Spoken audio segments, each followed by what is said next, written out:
Welcome back to His Glory, Her Good, a podcast for women in student ministry. We are your hosts. I'm Amanda. And I'm Corinne. And MP is back. Hello. Hi, girls. Hi. Okay, we were, right before we started, MP broke out in Backstreet Boys. I did. Does it often get stuck in your head? No, I mean, just random things. Just Okay. yeah. But today was She Backstreet brings- Boys. It just popped out. Are you a Backstreet Boys or NSYNC? Corinne, if you had to choose between. No. I'm an NSYNC. I am too. I just jumped on that. I know. Corinne. Is it rude to say, I just think I'm a You're too little young. younger? That's I true. just think they were, Forgot. I'm like familiar with their songs, but I definitely missed Yeah, the I'm in my like 50s. crushing on them. I barely made the I think cut, you barely made it. So I didn't mean that. Were you like Jonas Brothers? Oh, Jonas Oh, Brothers yeah, all the no, way. I missed out. No, I'm in my 50s, so definitely NSYNC and Backstreet Boys. Yeah.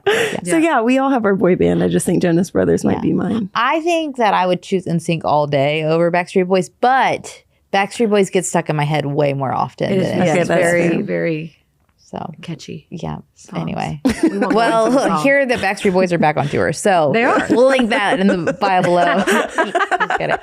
Okay, well, we're gonna jump right into it. Happy November! It is.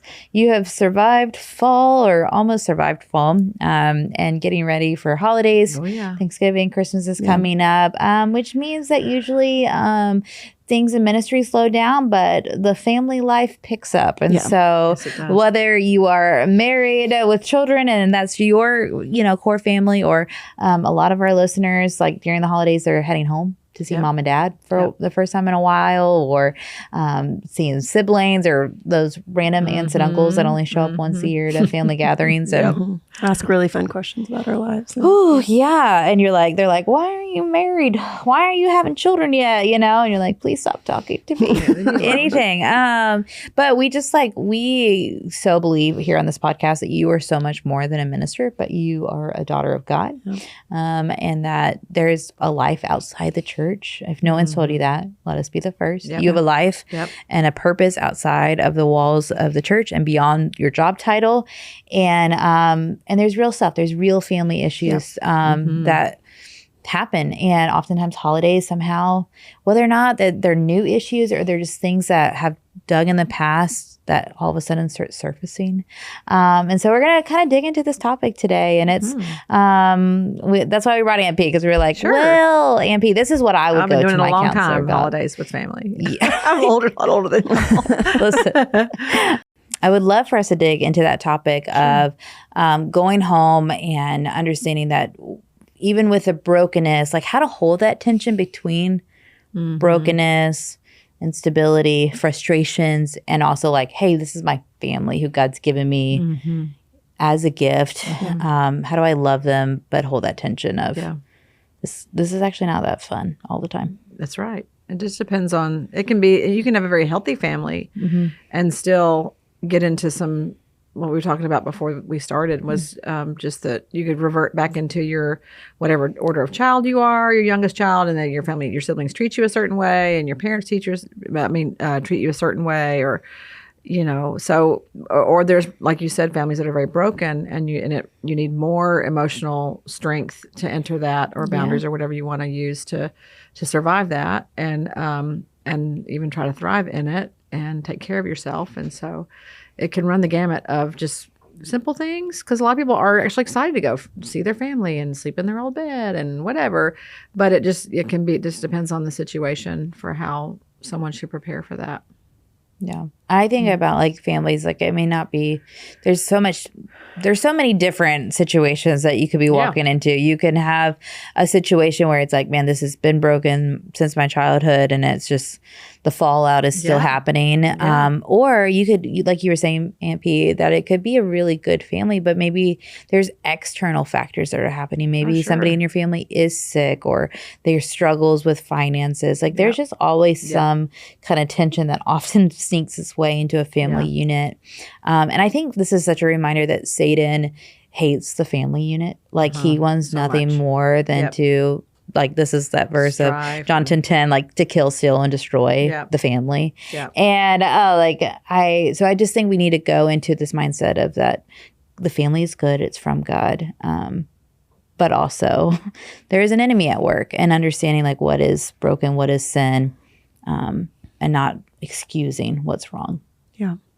And I think for the ones listening, I mean, I think the reverting back to childhood or family order is a really interesting concept. And so what would you maybe encourage the girls? I know that they can find themselves in all different situations. Maybe also this is the first round of holidays without someone that they love. So there's just so many different ways that the holidays can be hard.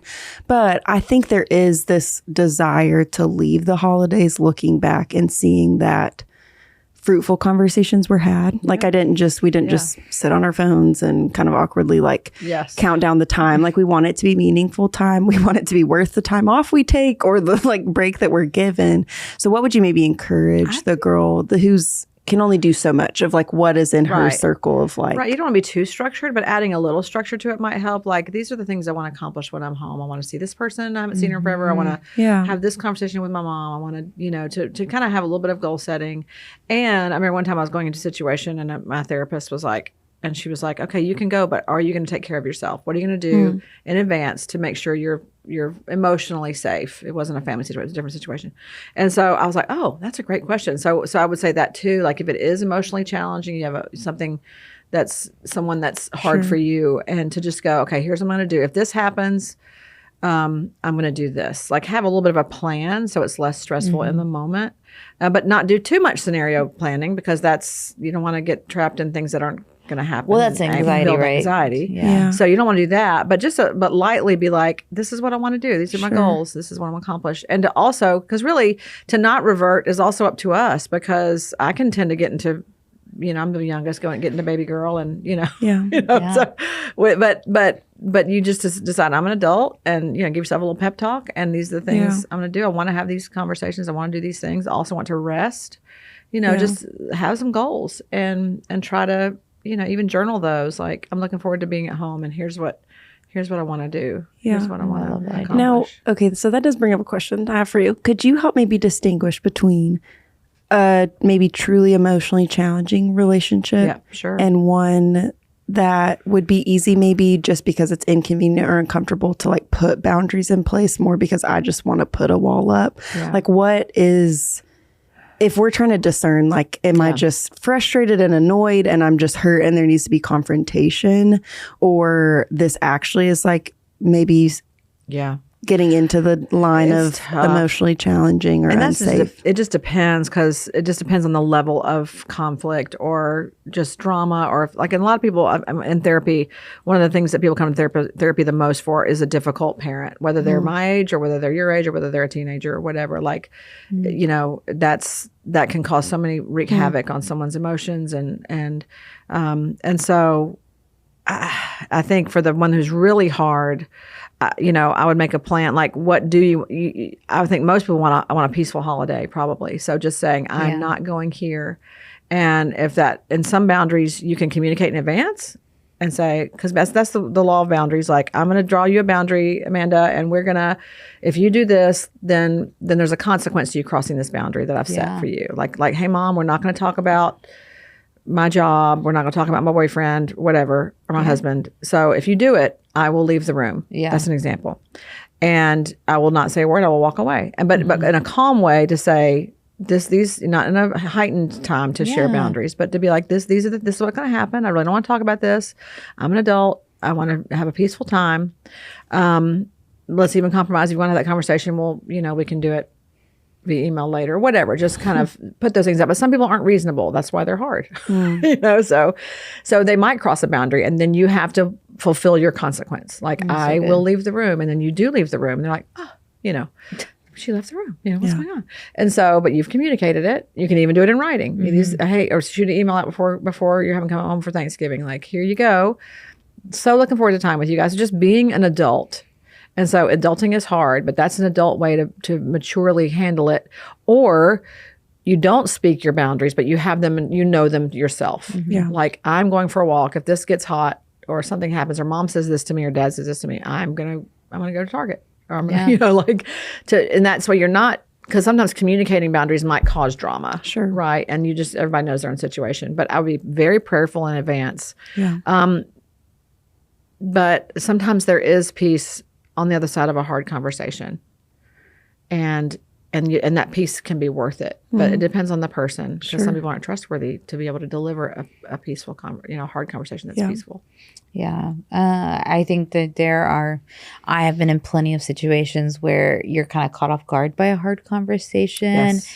And even knowing your boundaries before that, even if you're thinking, I think this could go well, or there shouldn't be any issues. I mean, that strange uncle could show up and start pushing boundaries that you've never set before, because you don't see him but once a year. Yeah. So I would say, even if you're like, man, I think it's going to be great. These are also great conversations to have. Is like, what are my boundaries? What are the things that I'm willing to talk about, not talk about, how I talk about things, or how I let people talk to me.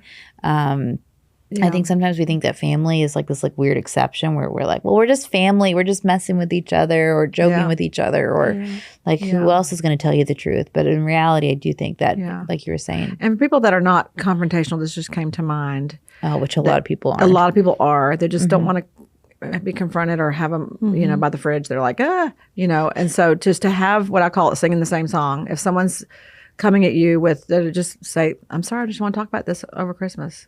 Yeah. I'm sorry. I'm just not going to talk about this over Christmas. Practice Hey, it. I'm not going to talk about I'm not Look in the mirror a couple times before you go. Have that one line. But seriously. And say it over and over and over again until they just stop. And you can be calm and you can be like, I'm not going to talk about that. Because you're an adult. You get to make decisions about what you are and are not going to do. Absolutely. I love that so much.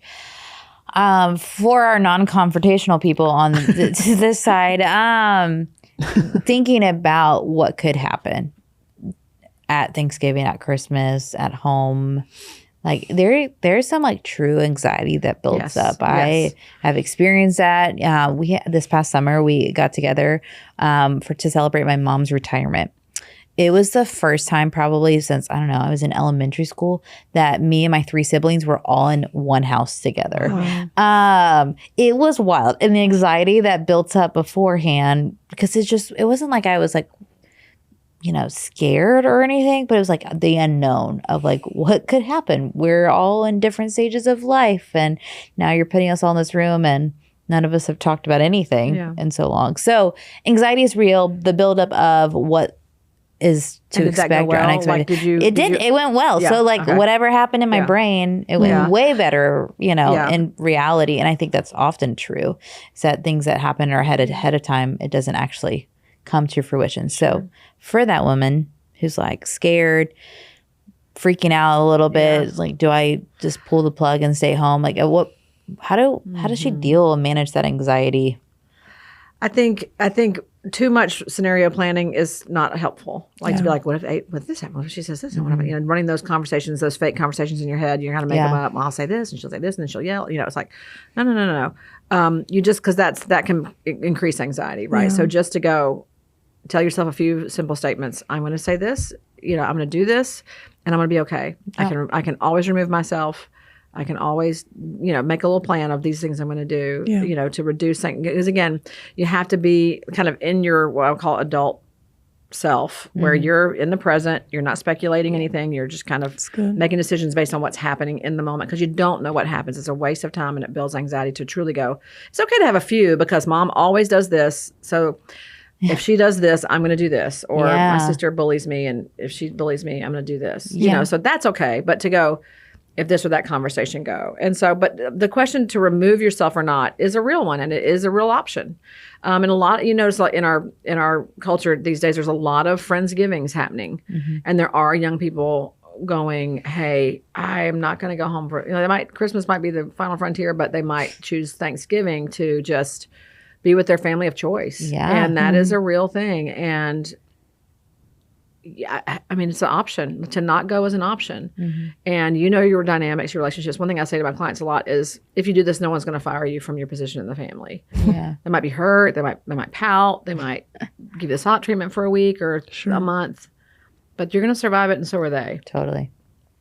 That's good. And I think, as I'm thinking about this too, because I think for some listening, maybe it's also just, maybe you're like, I don't have that exactly, but there are just like stress in life. And I think some of the work of self-regulation, like being able to emotionally emotionally regulate and recognize in your own body, like when maybe it's time to take a pause. Because I think maybe even we're all different, even sitting here, of like what would make something complicated. Then I'm like, for speaking to someone before you like check out, you're like, well, I'm not going through something crazy, but there are things that we still can notice that before it's like, I really have to get out of this conversation. Like God does kind of give us signals and signposts of maybe things to pay attention to. And sometimes it's not even the content. For some, it's not even the content that's being discussed that makes it so stressful, but it's all the other things going on in your life or the underlying things, or maybe it's just part of that conflict and confrontation that's like kind of the unresolvable things that are just always going to be just a little frustrating and tricky. And so I think also continuing to do the work of recognizing when you need a minute, but also taking ownership of where are you resting for the holidays? Where are you doing the prep? Where are you saying like, okay, maybe I do need to get up and like spend time with the Lord in these moments before I go engage, and just paying attention to that. I think that's like one of my takeaways as I'm listening to you of, I have a different family situation. Thankfully, I don't know, really, there's just different gifts and different challenges.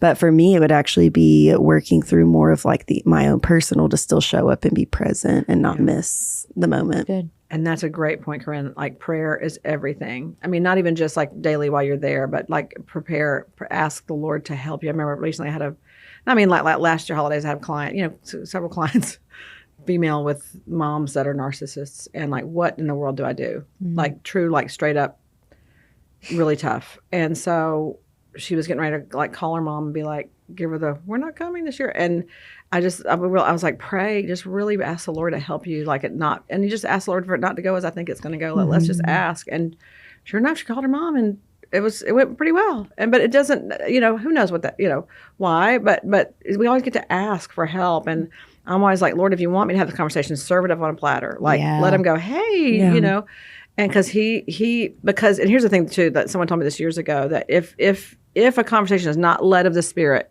it will not be fruitful. I mean, depending on the type of conversation, of course. But if it's like a really hard thing and the Spirit has not offered it, and the flesh is like, I want it, it might not. So good. It might so wise. end fleshy, That's right? good. So, and the Spirit can help in any way, but to go, Lord, usher a conversation if you want me to, and if you don't, please help me, and help me to manage it, and help me to love these people that are hard. Right. Because he can still minister to our hearts. Like, even if he doesn't maybe open the conversation, we can trust that there might be some provision from the Lord there. But he can still be doing transformative work in our hearts to even just help you. He can even like help with that self-regulation, like calm me, breathing in scripture, breathing out, exhaling scripture, like that can help. Just calm yourself and remember who you are in him, remember who he is in you, and that he can help you with anything. There's nothing you can't do with him.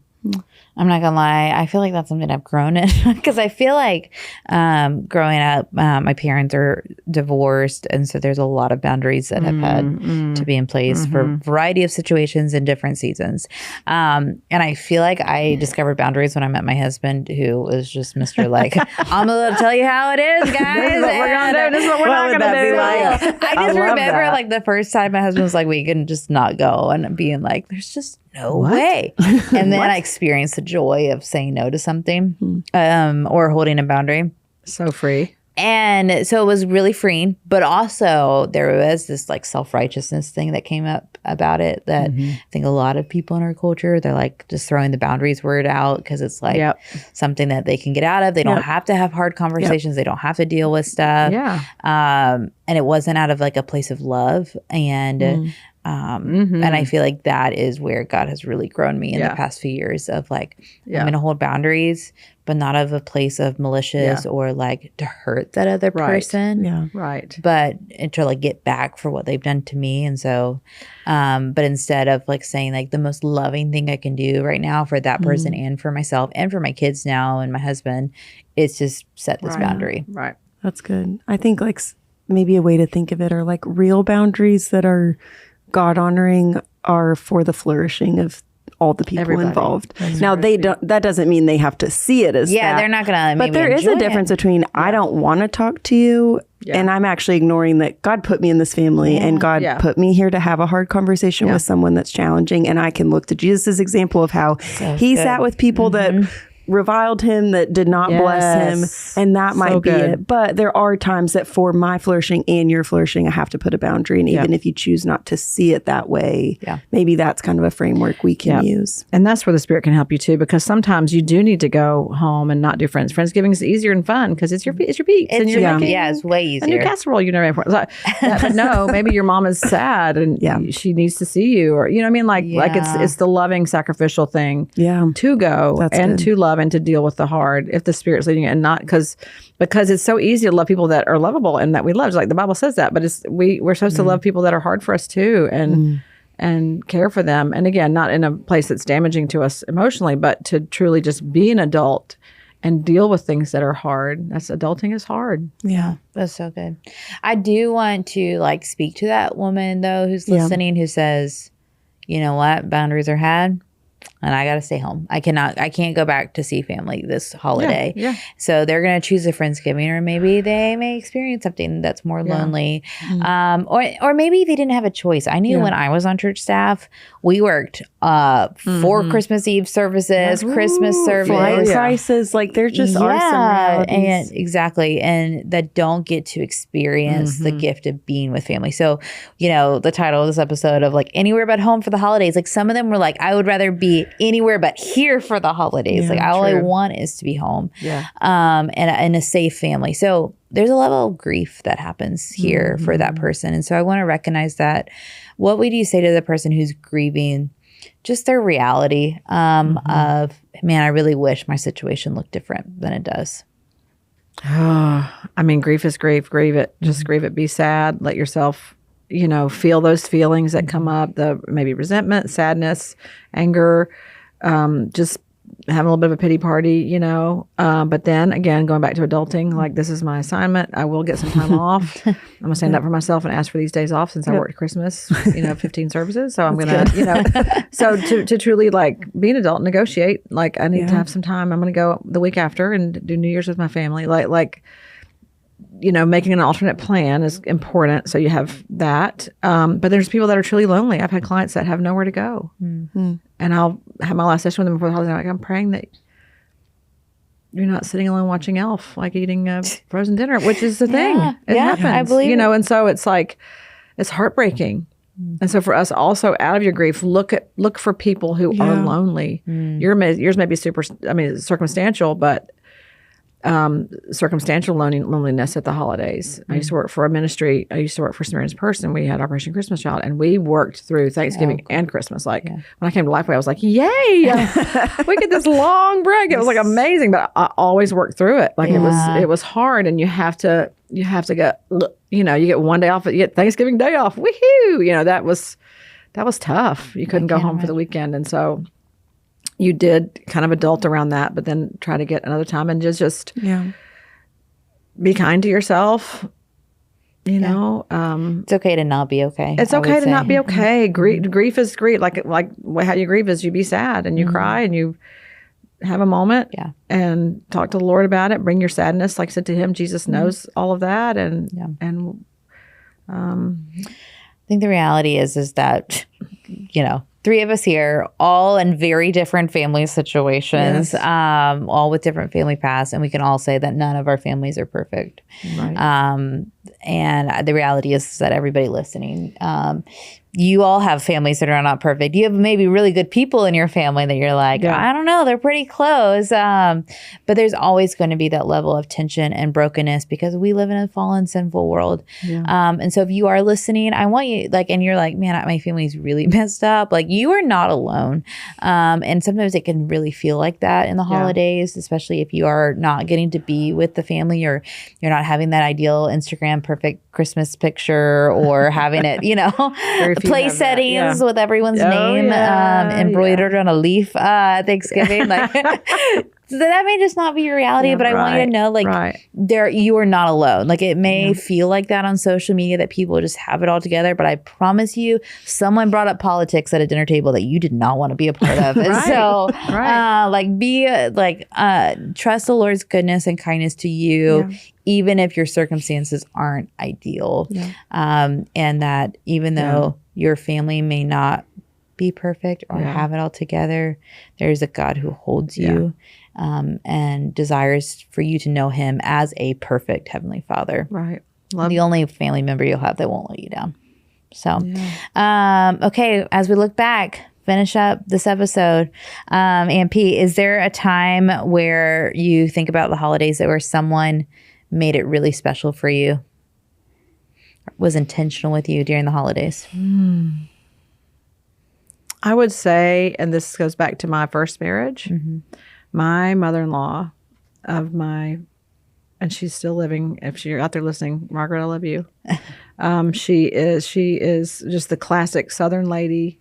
But I mean, my first Christmas with them, even dating my ex-husband, like I was so showered with gifts and love and warmth and this best apple pie of my life. Like it was the picture of warmth. Like she was just loved the Lord. And I would say her, she made Christmas very, very special. And I had not experienced good Southern cooking before ever. That'll change I a love my holiday. mom. She's a fantastic, godly woman, but she's not a good cook. And she's not. She didn't teach my sister or I. So I never had like really good green beans and really good like squash casserole and really good like.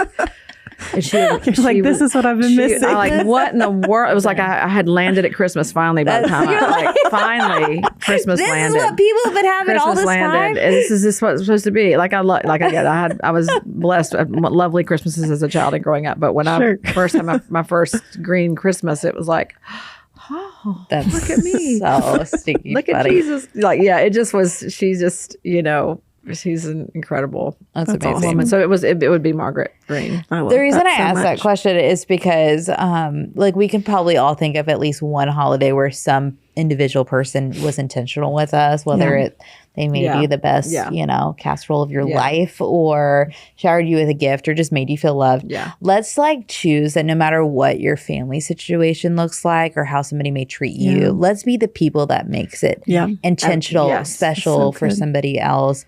And that regardless of how people treat you, we are women of the Lord and have his Holy Spirit in us who can guide us and love other people. I'm going to quote a line of a Journey song. Okay, do it. Okay, yeah. I mean, we started with Backstreet Boys. So we should end with Journey. This only feels right. There's a line in a Journey song, and it's called, the song is called Ask the Lonely. Okay. If you're feeling love's unfair, you just ask the lonely. Oh, wow.